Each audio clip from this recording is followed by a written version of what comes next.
പിതാവിൻ്റെയും പുത്രൻ്റെയും പരിശുദ്ധാത്മാവിൻ്റെയും നാമത്തിൽ തന്നെ ആമേൻ. ഏറ്റവും ബഹുമാനപ്പെട്ട വെരി റവറൻഡ് ടി.ഒ. ഉമ്മനച്ചൻ, പ്രിയപ്പെട്ട സഹോദരി സഹോദരങ്ങളെ, കുഞ്ഞുങ്ങളെ, നിങ്ങൾക്കെല്ലാവർക്കും യേശു ക്രിസ്തുവിൻ്റെ നാമത്തിലുള്ള സ്നേഹവന്ദനം ഞാൻ അറിയിക്കുന്നു. ഇന്ന് മാർത്തോമ്മ CSI CNI ഐക്യ ഞായറാഴ്ചയാണ്, യൂണിറ്റി സൺഡേ. നാം ദക്ഷിണേന്ത്യാ സഭയിൽ ചേരുന്നതിന് മുമ്പ് തന്നെ മാർത്തോമ്മ സഭയുമായി ഐക്യത്തിൽ പ്രവർത്തിച്ചിരുന്നു എന്നുള്ളത് നമുക്കെല്ലാവർക്കും അറിയാം. ദക്ഷിണേന്ത്യാ സഭ രൂപം പ്രാപിച്ചതിന് ശേഷവും മാർത്തോമ്മ സഭയുമായും 1970 CNI ഫോം ചെയ്തപ്പോൾ ഈ 3 സഭകളും ചേർന്ന് ഒരു കൺസീലിയർ ഫെലോഷിപ്പ് രൂപീകരിച്ചു. കൺസീലിയർ ഫെലോഷിപ്പ് എന്ന് പറയുന്നത് fellowship through councils and committees. അത് കഴിഞ്ഞ് ഒരു ഓർഗാനിക് യൂണിയനെക്കുറിച്ച് ചിന്തിച്ചു. ഒരു ഭാരതസഭ രൂപപ്പെടുമെന്ന് നാം പ്രതീക്ഷിച്ചു, എങ്കിലും അത് സംഭവിച്ചില്ല. അതിനുശേഷം communion of churches in India എന്ന പേരിൽ പരസ്പരമുള്ള ഐക്യത്തെ കൂടുതൽ യാഥാർത്ഥ്യമാക്കി, ദൃഢമാക്കി. ഫുൾ കമ്മ്യൂണിയൻ, നമുക്ക് മാർത്തോമ്മ സഭയിലെ കമ്മ്യൂണിയൻ എടുക്കാൻ പറ്റും. മാർത്തോമ്മ സഭയിലെ അംഗങ്ങൾക്ക് CSI സഭയിലെ കമ്മ്യൂണിയനിൽ പങ്കെടുക്കാനായിട്ട് പറ്റും. തന്നെയല്ല, ഇന്ന് ഈ ഐക്യ ഞായറാഴ്ച മാർത്തോമ്മ പള്ളികളിൽ CSI ആരാധനയും CSI പള്ളികളിൽ മാർത്തോമ്മ ആരാധനയും നടക്കുന്ന ഒരു സന്ദർഭമാണ്. മുമ്പ് നമുക്കും ഉണ്ടായിരുന്നു. ഇപ്പം എന്തുകൊണ്ടോ അങ്ങനെയൊന്നും നടക്കുന്നില്ല എന്നുള്ളത് ഒരു യാഥാർത്ഥ്യമാണ്. ഐക്യം വളരുകയാണോ തളരുകയാണോ ഞാനും നിങ്ങളും ചിന്തിക്കേണ്ടുന്ന ഒരു യാഥാർത്ഥ്യം. ഒരിക്കൽ ഒരു വലിയ കൊടുങ്കാറ്റടിച്ചു, ശക്തമായ മഴയും, അനേക വൻമരങ്ങൾ കടപുഴകി. ഒരു തേക്കുമരം കടപുഴകി ഇല്ലിക്കൂട്ടങ്ങൾക്ക് മുകളിലേക്ക് വീണു. അവിടെ കിടന്നുകൊണ്ട് തേക്കുമരം ഇല്ലിക്കൂട്ടത്തോട് ചോദിച്ചു, ഇത്ര വലിയ കാറ്റടിച്ചിട്ടും മഴ പെയ്തിട്ടും നിങ്ങളെന്തേ നിലംപരിശാകാതിരുന്നത്? അപ്പോൾ ഇല്ലിക്കൂട്ടം പറഞ്ഞു, നോക്കൂ, ഞങ്ങൾ ഒരുമിച്ചാണ് നിൽക്കുന്നത്, ഞങ്ങൾ ഒറ്റക്കെട്ടാണ്. തന്നെയുമല്ല, ഞങ്ങൾ പരസ്പരം കെട്ടുപിണഞ്ഞാണ് നിൽക്കുന്നത്. അതുകൊണ്ട് എത്ര കാറ്റടിച്ചാലും മഴ പെയ്താലും ഞങ്ങൾ വീഴില്ല. ഐക്യത്തിൻ്റെ പ്രാധാന്യമാണ് ഈ ദൃഷ്ടാന്തം നമ്മെ ഓർമ്മിപ്പിക്കും. ഐക്യമെന്ന് പറയുമ്പോൾ പലപ്പോഴും നാം സഭൈക്യത്തെക്കുറിച്ചാണ് ചിന്തിക്കുന്നത്. അത് ഏറെക്കുറെ ശരിയുമാണ്. സഭകളിലെ അനൈക്യം വിമർശിക്കപ്പെടുകയും ചെയ്യുമെന്നുള്ളതിന് സംശയമൊന്നുമില്ല. ഇപ്പോഴാണെങ്കിൽ വാട്സാപ്പ് ഗ്രൂപ്പുകളിലും മറ്റ് മീഡിയകളിലും ഒക്കെ വലിയ ക്യാപ്ഷനോടുകൂടെ വരും. സഭകളിൽ എന്തെങ്കിലും പ്രശ്നമുണ്ടോ, അനൈക്യമുണ്ടോ, എന്തെങ്കിലും തട്ടിപ്പുണ്ടോ, ഇതൊക്കെ ക്യാപ്ഷനായിട്ട് സോഷ്യൽ മീഡിയയിലൂടെ പ്രചരിക്കും എന്നതിനും സംശയമൊന്നുമില്ല. ഐക്യം വ്യത്യസ്ത സഭാവിഭാഗങ്ങൾ തമ്മിൽ മാത്രമല്ല, വ്യക്തികളിലും കുടുംബങ്ങളിലും ഐക്യമുണ്ടാകുമ്പോഴാണ് സഭയിലും സമൂഹത്തിലും ഐക്യമുണ്ടാകുന്നത്. അപ്പന്നുറുക്കൽ ശുശ്രൂഷയിൽ നമ്മൾ വായിക്കുന്ന വാക്യമാണ് ഇന്ന് സങ്കീർത്തനമായിട്ട് നാം വായിച്ചത്. 133 സങ്കീർത്തനം. വേദപുസ്തകത്തിലെ ചെറിയ അധ്യായങ്ങളിൽ ഒന്നാണ് 133 സങ്കീർത്തനം. അവിടെ പറയുന്നത്, ഇതാ സഹോദരന്മാർ ഒത്തൊരുമിച്ച് വസിക്കുന്നത് എത്ര ശുഭവും എത്ര മനോഹരവുമാണ്. രണ്ടാമത് പറയുന്നത് ഇന്ന് നമ്മൾ രണ്ടാം പാഠം വായിച്ച വേദഭാഗത്തേതാണ്. അപ്പം ഒന്നാകെ കൊണ്ട് പലരായ നാം ഒരു ശരീരമാകും. ഈ രണ്ട് വാക്യങ്ങളും വളരെ പ്രസക്തമാണ്. ഈ രണ്ട് വാക്യങ്ങൾ പറഞ്ഞിട്ടാണ് കയ്യസൂരി നമ്മൾ കൊടുക്കുന്നത്. ഈ കാലഘട്ടത്തിൽ, ഈ ആധുനിക കാലഘട്ടത്തിൽ ഈ വാക്യത്തിന് പ്രസക്തി ഉണ്ടോ എന്ന് ചിന്തിക്കേണ്ടത് വളരെ ആവശ്യം. ഇതാ സഹോദരന്മാർ, ഇവിടെ സഹോദരിമാരെ കുറിച്ച് പറഞ്ഞിട്ടില്ല. അതുകൊണ്ട് ആരാധനകളിൽ ചില അച്ഛന്മാർ, ഞാനങ്ങനെ ചെയ്യാറില്ല, ചില അച്ഛന്മാരെങ്കിലും ഇതാ സഹോദരി സഹോദരന്മാർ ഒത്തൊരുമിച്ച് വസിക്കുന്നത്. പക്ഷെ വേദപുസ്തകത്തിൽ പറഞ്ഞിട്ടുള്ളത് ഇതാ സഹോദരന്മാർ ഒത്തൊരുമിച്ച് വസിക്കുന്നത്. അതുകൊണ്ട് ഞാനതാണ് സാധാരണ നിലയിൽ പറയാറുള്ളത്. ഞാൻ അതല്ല പറയാൻ വരുന്നത്. നമ്മൾ ഈ വാക്യം വായിക്കുമ്പോൾ പലപ്പോഴും ചിന്തിച്ചു പോകും, എന്തൊരു ഒത്തൊരുമ എന്ന് ചിന്തിച്ചു പോകും. നമ്മൾ ചിന്തിക്കേണ്ടതാണ്. അപ്പോൾ ഇത് കഴിഞ്ഞാണല്ലോ കയ്യസൂരി കൊടുക്കുന്നത്. ഞാൻ ചില സഭകളിൽ, ഇവിടെ കണ്ടിട്ടില്ല, ചില സഭകളിലൊക്കെ കണ്ടിട്ടുണ്ട്. ഈ കയ്യസൂരിയും കൊണ്ട് കൈക്കാരൻ ഇങ്ങോട്ട് വരുമ്പോൾ ചില ആളുകൾ ബെഞ്ചിൻ്റെ അറ്റത്തെ ഇരിക്കത്തുള്ളൂ. അവരിങ്ങനെ കൈകെട്ടി ഇങ്ങനെ അങ്ങ് മാറി നിന്ന് കൊടുക്കും. അടുത്ത ആൾക്ക് കയ്യസൂരി കൊടുത്തിട്ട് കൈക്കാരൻ പോകും. നമ്മുടെ ഇതാ സഹോദരന്മാർ ഒത്തൊരുമിച്ച് വസിക്കുന്നത്, നമ്മൾ തമ്മിൽ ഐക്യപ്പെടണം. പരസ്പരം ഐക്യപ്പെടാതെ സഭ ഐക്യം ഉണ്ടാകത്തില്ല. സത്യത്തിൽ CSI സഭ രൂപം പ്രാപിക്കാനും CNI സഭ രൂപം പ്രാപിക്കാനും കാരണമായി തീർന്നത് ഒരു എക്യുമിനിക്കൽ ഇൻസ്റ്റിറ്റ്യൂഷൻസ് വന്നതുകൊണ്ടാണ്. ഈ ആഴ്ച എന്ന് പറയുന്നത് YWCയുടെ പ്രാർത്ഥനാവാരമാണ്.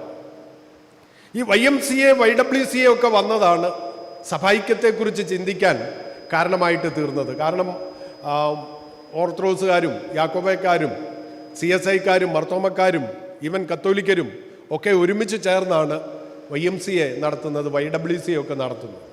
അപ്പം അങ്ങനെ വ്യത്യസ്ത സഭാവിഭാഗങ്ങളിൽപ്പെട്ട ആളുകൾ ഒരുമിച്ച് വന്ന് ഒരുമിച്ച് പ്രവർത്തിച്ചപ്പോഴാണ് സഭൈക്യത്തിൻ്റെ അനിവാര്യത എന്നതിന് സംശയമൊന്നുമില്ല.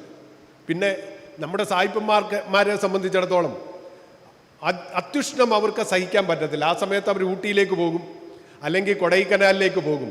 അവിടെ വരുന്നത് മെത്തഡിസ്റ്റുകാരും വരും, ലൂതറൻകാരും വരും, CMSകാരും വരും, ബാപ്റ്റിസ്റ്റുകാരും വരും. അവിടെ ഒരുമിച്ച് അവരെ താമസിക്കും. ആ ഒരുമിച്ച് താമസിച്ചതും സഭൈക്യത്തിന് മുഖാന്തിരമായി എന്ന് പറയുന്നതിൽ തെറ്റില്ല. ഈ കാലഘട്ടത്തിൽ കുടുംബത്തിലെ ഐക്യത്തെക്കുറിച്ച് പറയേണ്ടതുണ്ടോ എന്നെനിക്കറിയില്ല. കുടുംബങ്ങളിലെ ഐക്യം, കുടുംബങ്ങളിൽ ഐക്യം ഇല്ലെങ്കിൽ പിന്നെ സഭയിൽ ഐക്യം കാണൂ, സമൂഹത്തിൽ ഐക്യം കാണൂ. അനേക കുടുംബങ്ങൾ അനൈക്യത്തിൻ്റെ പാതയിലാണ്. ഭാര്യയോട് സംസാരിക്കാത്ത ഭർത്താവ്, ഭർത്താവിനോട് സംസാരിക്കാത്ത ഭാര്യ, മക്കളും മാതാപിതാക്കളും തമ്മിൽ യാതൊരു ബന്ധവുമില്ലാത്ത, സംസാരം പോലും ഇല്ലാത്ത വീടുകൾ അനവധിയാണ്. അപ്പം അത്തരം ഒരു കാലഘട്ടത്തിൽ കൂടെയാണ് ഞാനും നിങ്ങളും കടന്നു പോകുന്നത്. കുടുംബത്തിൻ്റെ മനോഹരമായ ഒരു ചിത്രമാണല്ലോ 128-ാം സങ്കീർത്തനം. എല്ലാ കല്യാണങ്ങൾക്കും നമ്മുടെ ഗായക സംഘം വളരെ മനോഹരമായി 128-ാം സങ്കീർത്തനം പാടും. ആ സങ്കീർത്തനത്തിലെ ഒരു വാക്യം മാത്രം ഞാനാ പറയാം. നിന്റെ ഭാര്യ നിന്റെ വീട്ടിനകത്ത് ഫലപ്രദമായ മുന്തിരിവള്ളി പോലെയും നിന്റെ മക്കൾ നിന്റെ മേശയ്ക്ക് ചുറ്റും ഒലിവ് തൈകൾ പോലെയും എന്ന സങ്കീർത്തനക്കാരൻ പറയും. അല്ലെ, അപ്പനും അമ്മയും മക്കളും സന്തോഷത്തോടെ ഒരുമിച്ച് വസിക്കുന്ന ആ അനുഭവം സങ്കീർത്തനക്കാരൻ മനോഹരമായി അവിടെ വർണ്ണിച്ചിരിക്കുകയാണ്. നമ്മൾ ഈ സന്ദർഭത്തിൽ ചിന്തിക്കണം, ഭാര്യ ഫലപ്രദമായ മുന്തിരിവള്ളിയാണോ? ഭാര്യയെ ഉപമിച്ചിരിക്കുന്നത് മുന്തിരിവള്ളിയായിട്ടാണ്. കർത്താവ് പറയുന്നത് ഞാൻ സാക്ഷാൽ മുന്തിരിവള്ളിയും എൻ്റെ പിതാവ് തോട്ടക്കാരനുമാകുന്നു എന്ന്. അതേ സ്ഥാനത്താണ് ഭാര്യയെ ചിത്രീകരിച്ചിരിക്കുന്നത്, ഫലപ്രദമായ മുന്തിരിവള്ളി. നിന്റെ മക്കൾ നിന്റെ മേശയ്ക്ക് ചുറ്റും ഒലിവ് തൈകൾ പോലെയും ഇരിക്കും. ഒരിക്കലൊരു പ്രസംഗകൻ പറഞ്ഞു, ഒലിവ് തൈ അല്ല ചെറുതന തൈകളാണെന്ന് പ്രസംഗിക്കുകയുണ്ടായി. ചില വീടുകളെ സംബന്ധിച്ചിടത്തോളം അത് വളരെ യാഥാർത്ഥ്യമാണ്, അല്ലേ? ചെറുതന തൈകൾ. ഞാൻ ഈ ഒലിവിൻ്റെ പ്രാധാന്യത്തെക്കുറിച്ച് ഒന്ന് വായിച്ചു നോക്കി. അപ്പോൾ പറയുന്നത് ഒലിവിന് 3 കാര്യങ്ങൾ പറയുന്നുണ്ട്. 1, ഒലിവ് പീസിൻ്റെ സിമ്പലാണ്. 2, റെക്കൺസീലിയേഷൻ്റെ സിമ്പലാണ്. 3, ന്യൂ ബിഗിനിങ്ങിൻ്റെ സിമ്പലാണ്. New beginning. അപ്പോൾ ഒലിവെന്ന് പറഞ്ഞാൽ സമാധാനമാണ്, ഒലിവെന്ന് പറഞ്ഞാൽ നിരപ്പാണ്, റെക്കൺസീലിയേഷനാണ്. ഒലിവെന്ന് പറഞ്ഞാൽ ഒരു പുതിയ തുടക്കമാണ്, ന്യൂ ബിഗിനിങ് ആണ്. അപ്പം മക്കൾ നിന്റെ മേശയ്ക്ക് ചുറ്റും ഒലിവ് തൈകൾ പോലെ എന്ന് പറഞ്ഞാൽ അത് അവർ സമാധാനമാണ്, അവർ നിരപ്പാണ്. അപ്പനെയും അമ്മയും കൂടെ നിരപ്പിക്കുന്ന നിരപ്പാണ് മക്കൾ. അവരൊരു പുതിയ തുടക്കമാണ്. എത്ര അർത്ഥവത്താണ് പ്രിയമുള്ളവരെ. നോഹയുടെ കാലത്തെ ജലപ്രളയത്തിൽ നോഹ പെട്ടകത്തിൽ നിന്നൊരു പ്രാവിനെ പറത്തി വിട്ടപ്പോൾ ആ പ്രാവ് തിരികെ വരുമ്പോൾ അതിൻ്റെ ചുണ്ടിൽ ഒരു ഒലിവലയുണ്ടായിരുന്നു എന്ന് പറയുകയാണ്. അല്ല, ഇതുവരെ ലോകത്തെ മുക്കിക്കൊന്ന ജലപ്രളയം. എന്നാൽ ഈ ഒലിവില പീസിനെ കുറിക്കുന്നതാണ്, റെക്കൺസീലിയേഷനെ കുറിക്കുന്നതാണ്, ഒരു പുതിയ തുടക്കത്തെ കുറിക്കുന്നതാണെന്ന് നാം ഒരിക്കലും മറന്നു പോകരുത്. വളരെയധികം രത്നശേഖരമുള്ള ഒരു രാജാവായിരുന്നു വിക്രമാദിത്യൻ. അതിൽ അദ്ദേഹം അഹങ്കരിച്ചിരുന്നു. നവരത്നങ്ങൾ വളരെയധികം അദ്ദേഹത്തിൻ്റെ പക്കലുണ്ടായിരുന്നു. ഒരിക്കൽ തൻ്റെ പണ്ഡിത സദസ്സിന് മുന്നിൽ അദ്ദേഹം ഒരു ചോദ്യം എറിഞ്ഞു. ഏതാണ് ഏറ്റവും വിശിഷ്ടമായ രത്നം? ഏതാണ് ഏറ്റവും വിശിഷ്ടമായ രത്നം? ആ പണ്ഡിത ശ്രേഷ്ഠരുടെ കൂട്ടത്തിൽ വരരുചി എന്ന് പറയുന്ന ഒരു മഹർഷി ഉണ്ടായിരുന്നു. അദ്ദേഹം എഴുന്നേറ്റിട്ട് പറഞ്ഞു, പ്രഭോ, എന്നോട് ക്ഷമിക്കണം, നവരത്നങ്ങൾക്കും അപ്പുറം വിശിഷ്ടമായ മറ്റൊരു രത്നമുണ്ട്. ജീവന്റെ ചൈതന്യം നിറഞ്ഞ വിശിഷ്ടമായ ഒരു രത്നം, ഒരു നിലവറയിലും ഒളിപ്പിച്ചു വെക്കാനാവാത്ത ദിവ്യമായ കരുത്തുള്ള ആ രത്നമാണ് കുടുംബം. വരരുചിയുടെ ഉത്തരം മഹാരാജാവിന് വളരെ സന്തോഷപ്രദമായിരുന്നു. അദ്ദേഹം ശ്ലാഘിച്ചു. വരരുചിക്ക് സമ്മാനം കൊടുക്കാനായിട്ട് പറഞ്ഞു. തൻ്റെ രത്നശേഖരത്തിൽ ഓരോന്നിൽ നിന്നും ഒരു പിടി വീതം കിഴികെട്ടി വരരുചിക്ക് സമ്മാനമായി നൽകി. അപ്പോൾ വീണ്ടും വരരുചി പറഞ്ഞു, പ്രഭു, അങ്ങ് തന്ന സമ്മാനങ്ങളൊന്നും ഞാൻ ഇതുവരെ നിരസിച്ചിട്ടില്ല. എന്നാൽ ഇത് എന്നോട് ക്ഷമിക്കണം. അങ്ങയുടെ രത്നശേഖരമെല്ലാം പകരം കൊടുത്താലും ഒരു കെട്ടുറപ്പുള്ള കുടുംബത്തിൻ്റെ വിലയ്ക്ക് മുന്നിൽ അത് ഒന്നുമാകില്ല. പരസ്പര ബന്ധവും സ്നേഹവും ഐക്യവുമുള്ള ഒരു കുടുംബത്തിന് പകരം വയ്ക്കുവാൻ മറ്റൊന്നും ആകില്ല. നല്ല കുടുംബം തെളിഞ്ഞ ഒരു കണ്ണാടി പോലെയാണ്. നല്ല കുടുംബം തെളിഞ്ഞ ഒരു കണ്ണാടി പോലെയാണ്. അതുകൊണ്ട് പരസ്പര ബന്ധമുള്ള, പരസ്പരം ഐക്യമുള്ള, സമാധാനമുള്ള, സന്തോഷമുള്ള കുടുംബങ്ങൾ രൂപപ്പെടുമ്പോൾ സഭയിൽ ഐക്യമുണ്ടാകും, സമൂഹത്തിൽ ഐക്യമുണ്ടാകും. ഇന്നത്തെ വേദഭാഗങ്ങളുടെ വെളിച്ചത്തിൽ ഐക്യത്തെക്കുറിച്ച് 2-3 കാര്യങ്ങൾ വളരെ ചുരുക്കമായി പ്രതിപാദിക്കാനായിട്ടാണ് ഞാൻ ആഗ്രഹിക്കുന്നത്. ഒന്ന്, to become one, to be the people of God. To become one, to be the people of God. ദൈവജനതയാകണമെങ്കിൽ ഒന്നായിത്തീരണം, ഐക്യപ്പെടണം. പരസ്പരം ഐക്യപ്പെട്ടെങ്കിലേ ദൈവജനമാകുകയുള്ളൂ. അപ്പൊ ദൈവജനതയുടെ സ്വഭാവം എന്ന് പറയുന്നത് ഐക്യതയാണ്. ആ ഐക്യത എങ്ങനെയാണ്? കർത്താവ് പറയുകയാണ്, പിതാവേ, നാം തമ്മിൽ എങ്ങനെ ഐക്യപ്പെട്ടിരിക്കുന്നുവോ അതുപോലെ ഇവരും നമ്മിൽ ഐക്യപ്പെടണം എന്ന്. പിതാവും പുത്രനും പരിശുദ്ധാത്മാവും പരസ്പരം ഐക്യപ്പെട്ടിരിക്കുന്നത് പോലെ ഐക്യപ്പെടുവാനുള്ള ഒരു വിളിയാണ് ദൈവജനത്തിന് എന്നത് നാം മറക്കരുത്. പരസ്പരം ഐക്യപ്പെട്ടെങ്കിലേ ദൈവജനമാകുകയുള്ളൂ. ഇന്ന് നമ്മൾ വായിച്ചത് യെഹെസ്കേൽ പ്രവാചകന്റെ പുസ്തകം 37-ാം അധ്യായം 15 മുതൽ 23 വരെയുള്ള വാക്യമാണ്. ഐക്യ ഇസ്രായേലിൻ്റെ യഥാസ്ഥാനപ്പെടൽ, റെസ്റ്റോറേഷൻ ഓഫ് യുണൈറ്റഡ് ഇസ്രായേൽ. അവിടെ യെഹെസ്കേൽ പ്രവാചകനോട് ദൈവം പറഞ്ഞു, മനുഷ്യപുത്ര, നീ 2 കോലെടുക്കണം. ആ ഒരു കോലിൽ നീ യഹൂദ എന്നെഴുതണം, 2ാമത്തെ കോലിൽ നീ ഇസ്രായേൽ എന്നെഴുതണം. അപ്പോൾ നമുക്കറിയാം, വടക്ക് ദേശവും തെക്ക് ദേശവും 2 രാജ്യങ്ങളായി. അതായത് ദൈവത്തിൻ്റെ ജനത 2ആയിട്ട് തീർന്നു എന്ന് നമുക്കറിയാം. പല കാരണങ്ങൾ അതിനുണ്ടായിരുന്നു. അതിൻ്റെ പൊളിറ്റിക്കൽ റീസൺസ് ആയിരുന്നു ഏറ്റവും കൂടുതൽ. പക്ഷേ ദൈവത്തിന് അത് സഹിക്കാൻ പറ്റുന്നതായിരുന്നില്ല. ദൈവം എന്ന് പറയുന്നത് ഒരുമയുടെ ദൈവമാണ്, ഐക്യത്തിൻ്റെ ദൈവമാണ്. വിഭാഗീയത ദൈവികമല്ല, അത് സാത്താൻ്റെ പ്രവൃത്തിയാണ്.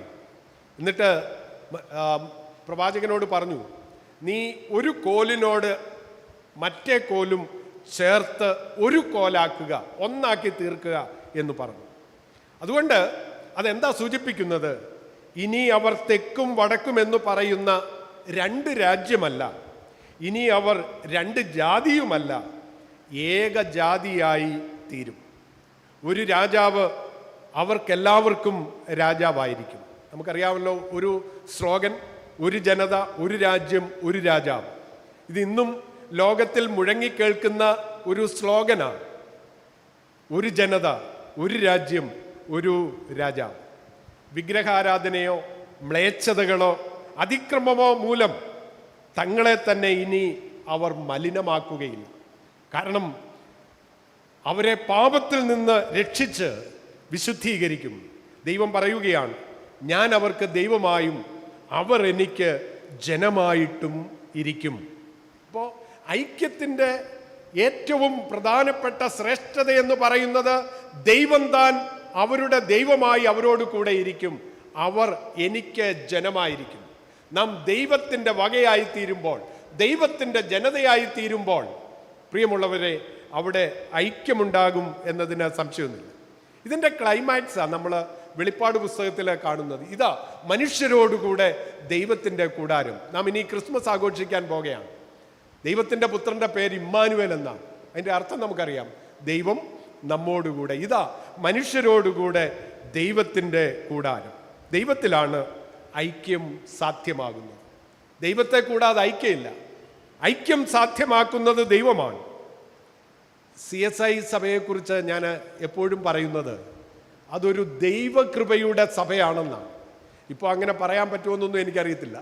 പക്ഷേ ഇതിൻ്റെ ഫോർമേഷൻ്റെ കാലഘട്ടത്തിൽ CSIയെ കുറിച്ച് പറയുകയാണെങ്കിൽ അത് ദൈവകൃപയുടെ സഭയായിരുന്നു എന്ന് പറയാനായിട്ട് കഴിയും. നമുക്കറിയാം, ദീർഘമായ 28 വർഷങ്ങളിലെ ചർച്ചകൾക്കും പ്രാർത്ഥനകൾക്കും ഒടുവിലാണ് CSI എന്ന സ്വപ്നം സാക്ഷാത്കരിച്ചത്. പലപ്പോഴും ചർച്ചകൾ വഴിമുട്ടിയിട്ടുണ്ട്, മുന്നോട്ട് പോകാൻ സാധ്യമാകുന്നില്ല, ഒരിക്കലും മുന്നോട്ട് പോകാൻ പറ്റുന്നില്ല. ആ സന്ദർഭത്തിൽ അന്നത്തെ നേതാക്കന്മാർ പറയുന്നത്, നമുക്ക് മുട്ടിന്മേൽ നിൽക്കാം, നമുക്ക് പ്രാർത്ഥിക്കാം. അങ്ങനെ പ്രാർത്ഥിച്ച് ഉണ്ടായതാണ് ദക്ഷിണേന്ത്യ സഭ എന്നത് നാം ഒരിക്കലും മറന്നു പോകരുത്. ഇന്നും കൈകോർത്തു പിടിച്ചു നിന്ന് ഒത്തൊരുമിച്ച് പ്രാർത്ഥിക്കുമ്പോൾ അവിടെ അത്ഭുതങ്ങളുണ്ടാവും. സാധ്യമാകുന്നുണ്ടോ ഇന്നത്തെ സഭയ്ക്ക്? നമ്മുടെ പൂർവികന്മാരത് സാധ്യമാക്കി. ഇന്ന് നമുക്കത് സാധ്യമാകുന്നുണ്ടോ എന്ന് ഞാനും നിങ്ങളും ചിന്തിക്കണം. ഭവനങ്ങളിൽ സാധ്യമാകുന്നില്ല, വ്യക്തികളിൽ സാധ്യമാകുന്നില്ല, സഭകളിൽ സാധ്യമാകുന്നില്ല. അതുകൊണ്ട് എനിക്കും നിങ്ങൾക്ക് നഷ്ടപ്പെടുന്നത് ദൈവാനുഗ്രഹങ്ങളാണ്, ദൈവകൃപയാണ് നഷ്ടപ്പെടുന്നത് എന്ന് നാം ഒരിക്കലും മറന്നു പോകരുത്. അതുകൊണ്ട് ഒരു ദൈവജനതയാകണമെങ്കിൽ പരസ്പരം ഐക്യപ്പെടണം. പരസ്പരം ഒന്നായി തീർന്നെങ്കിൽ മാത്രമേ ദൈവജനത എന്ന് പറയാൻ സാധിക്കുകയുള്ളൂ. കാരണം ദൈവം ഐക്യത്തിൻ്റെ ദൈവമാണ്. 2, ദൈവാത്മാവിനാൽ ഐക്യപ്പെടുക. ദൈവാത്മാവിനാൽ ക്രിസ്തുവിൽ ഐക്യപ്പെടുക. United in Christ by the spirit of the Lord. ദൈവാത്മാവിനാൽ ക്രിസ്തുവിൽ ഐക്യപ്പെടുക. നമ്മൾ 2ാം പാഠമായി വായിച്ചത് 2 കൊരിന്ത്യർ 12 മുതൽ 27 വരെയുള്ള വാക്യങ്ങളാണ്. അവിടെ സഭൈക്യത്തിൻ്റെ മനോഹരമായ ഒരു ചിത്രമാണ്. പൗലോസ് അപ്പോസ്തലൻ ക്രിസ്തുവിൻ്റെ ശരീരമാണ്. ആ ക്രിസ്തുവിൻ്റെ ശരീരമാകുന്ന സഭയിൽ അവിടെ സ്വതന്ത്രനുണ്ട്, അടിമയുണ്ട്, യഹൂദനുണ്ട്, വിജാതീയരുണ്ട്, ഹിന്ദുവുണ്ട്, മുസൽമാനുണ്ട്, സൊറോആസ്ട്രിയാനിസം ഉണ്ട്, ആരെല്ലാം ഉണ്ട്. വ്യത്യസ്ത വിഭാഗക്കാരായ ആളുകൾ ഒരുമിച്ച് ക്രിസ്തുവിന്റെ ശരീരമാകുന്ന സഭയിൽ ഒന്നായി ചേർന്നിരിക്കുന്നു എന്ന് നമുക്ക് പറയാനായിട്ട് സാധിക്കും. വ്യത്യസ്തരായ ജനങ്ങളെ ക്രിസ്തുവിൽ ഒന്നായി ചേർക്കുന്നത് ദൈവത്തിൻ്റെ പരിശുദ്ധാത്മാവാണ്. ശരീരത്തിലെ അവയവങ്ങൾ വ്യത്യസ്തമാണെന്ന് നമുക്കെല്ലാം അറിയാം. ചെവിയുടെ ജോലിയല്ല കണ്ണ് ചെയ്യുന്നത്, കണ്ണിൻ്റെ ജോലിയല്ല കൈ ചെയ്യുന്നത്, കൈയുടെ ജോലിയല്ല കാല് ചെയ്യുന്നത്. നമുക്കറിയാം, വ്യത്യസ്തമായ ജോലികളും വ്യത്യസ്തമായ അവയവങ്ങളുമാണ് ശരീരത്തിലുള്ളത്. പക്ഷേ അവയവങ്ങൾ വ്യത്യസ്തമെങ്കിലും ഒരു ശരീരമാണ്. അവയവങ്ങൾ വ്യത്യസ്തമെങ്കിലും ഒരു ശരീരമാണ്, മറക്കരുത്. നാം ഒരിക്കലും പറയത്തില്ല my finger has A pain എന്ന് നമ്മൾ ഒരിക്കലും പറയും. എൻ്റെ വിരലിനൊരു വേദനയുണ്ട് എന്ന് നമ്മൾ ഒരിക്കലും പറയത്തില്ല. നമ്മൾ പറയുന്നത് ഐ ഹാവ് എ പെയിൻ, എനിക്ക് വേദനയുണ്ട് എന്നാണ് നാം പറയുന്നത്. അതുകൊണ്ട് ശ്രദ്ധിക്കുക, there is an I, a personality which gives unity to many. ഈ ഐ എന്ന് പറയുന്നത്, ഞാൻ എന്ന് പറയുന്ന ആളാണ് ആ ശരീരത്തിലെ കയ്യെയും കാലിനെയും കണ്ണിനെയും ചെവിയെയും തലയെയും എല്ലാം ഒരുമിച്ച് ചേർക്കുന്നത്. Eye is to the body എങ്ങനെയാണോ അങ്ങനെയാണ് Christ is to the church. നിങ്ങൾക്ക് മനസ്സിലായി എന്ന് ഞാൻ വിചാരിക്കുന്നു.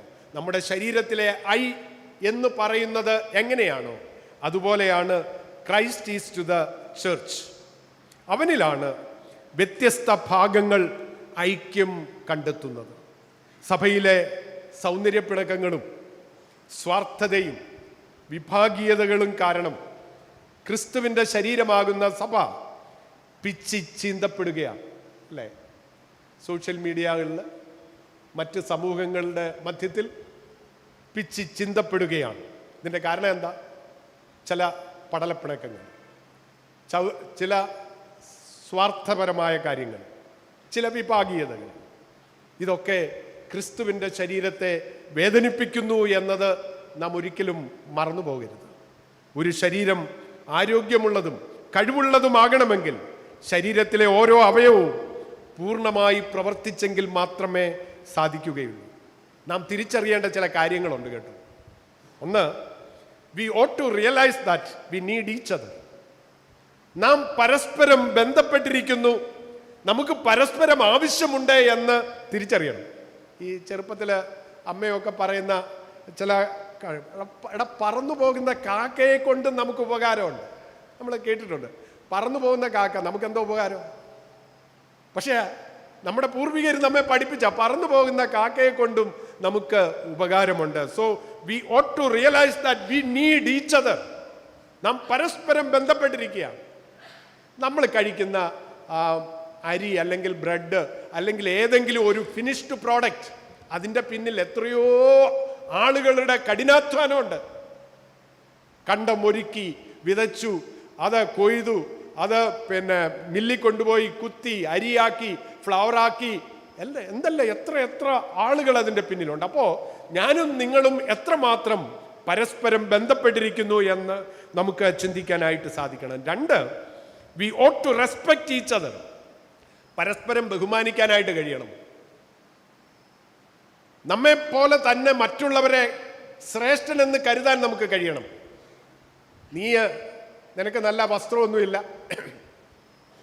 നിനക്ക് എൻ്റെ അത്രയും പണമൊന്നുമില്ല, എൻ്റെ അത്രയും നല്ല വണ്ടിയും കാറും വീടും ഒന്നുമില്ല.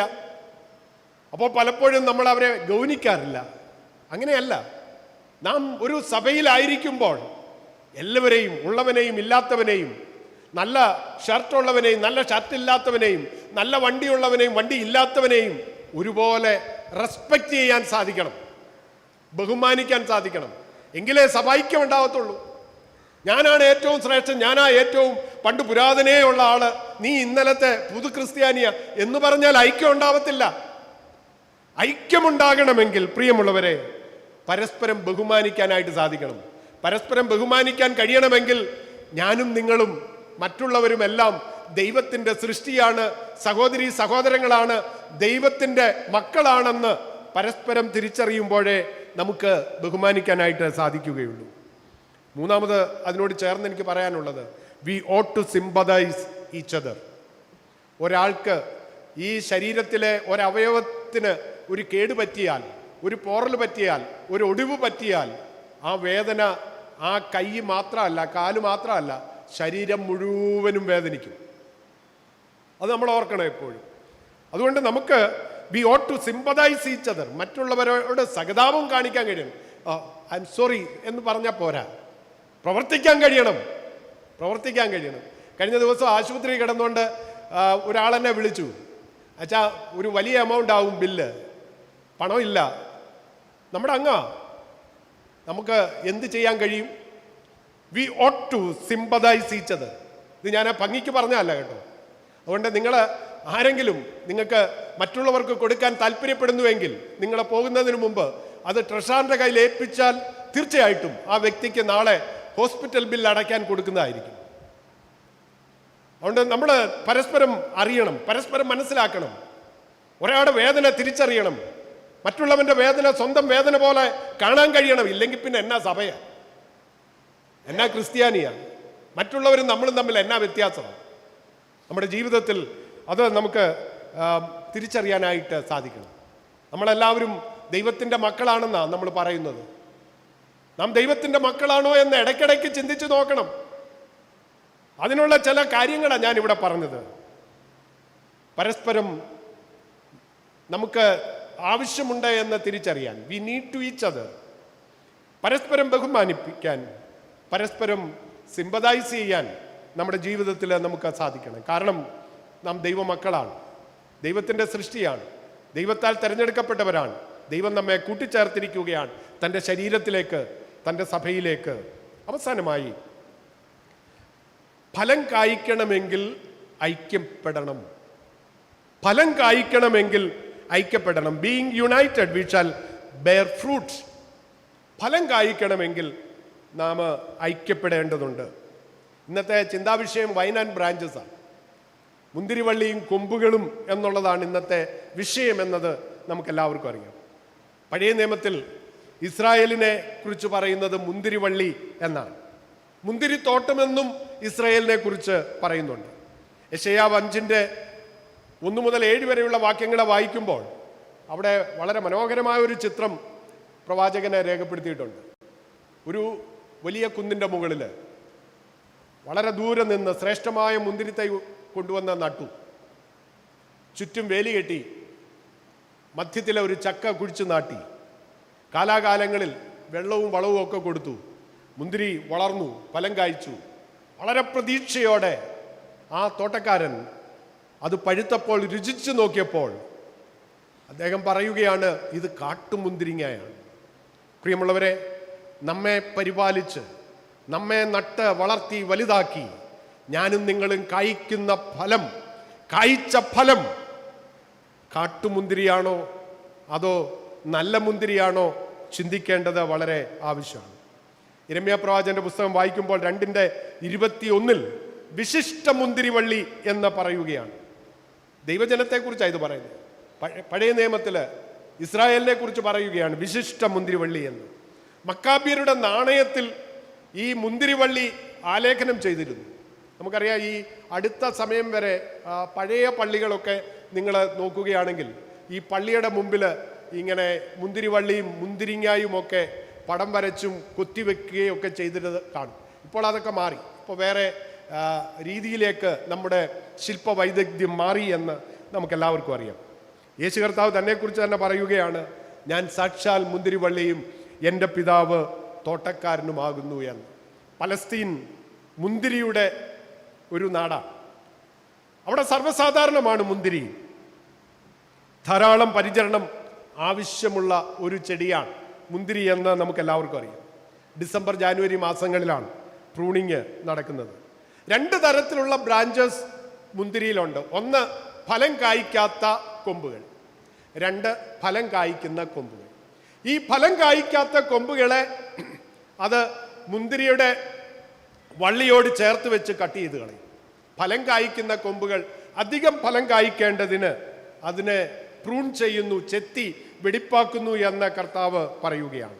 എന്നിട്ട് കർത്താവ് പറയുകയാണ്, എന്നിൽ വസിപ്പീൻ, ഞാൻ നിങ്ങളിലും വസിക്കും. കൊമ്പിന് മുന്തിരി വള്ളിയിൽ വസിച്ചിട്ടല്ലാതെ സ്വയമായി കായ്പാൻ കഴിയാത്തതുപോലെ എന്നിൽ വസിച്ചിട്ടല്ലാതെ നിങ്ങൾക്കും കഴിയുകയില്ല.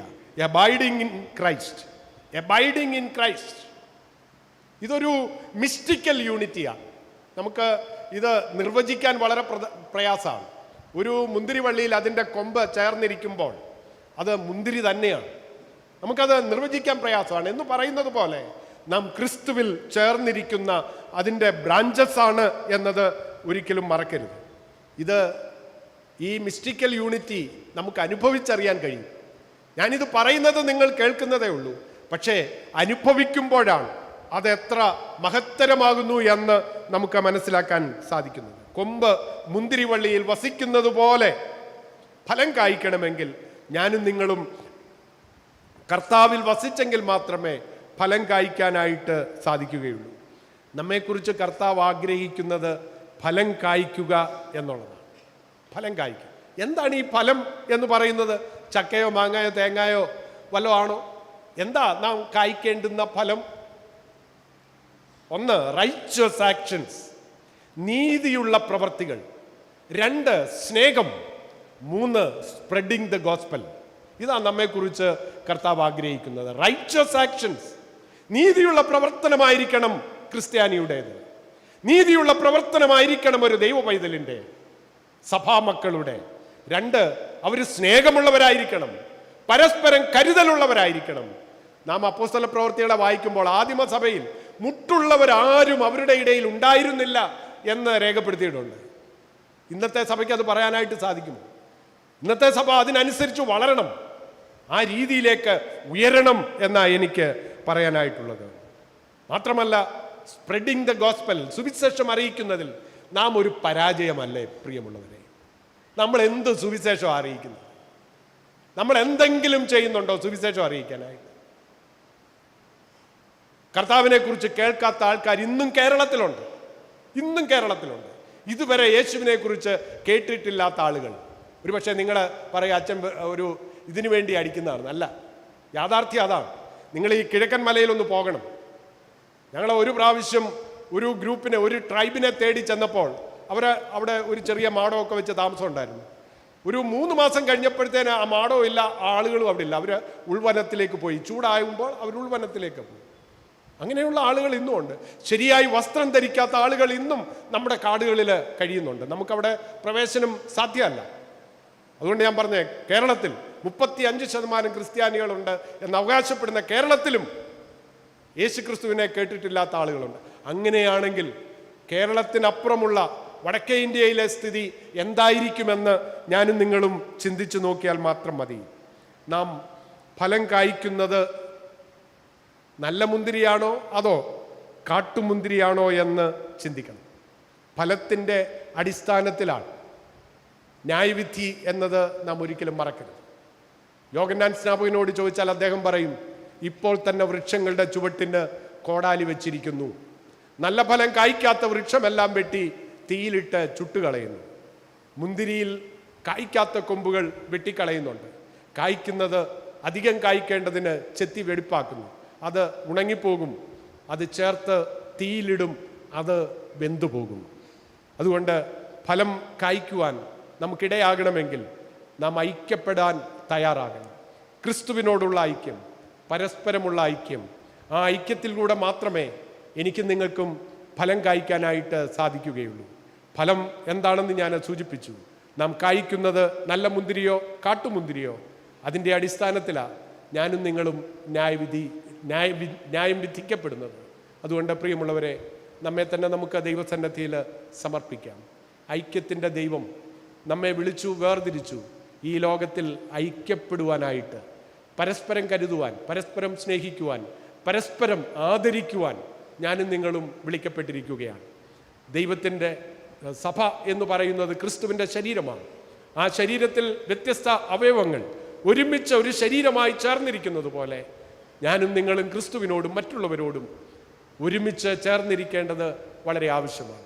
അതുകൊണ്ട് ഈ ലോകത്തിൽ നല്ല ഫലം കായ്പാൻ എനിക്ക് നിങ്ങൾക്കും ഇടയായിത്തീരട്ടെ.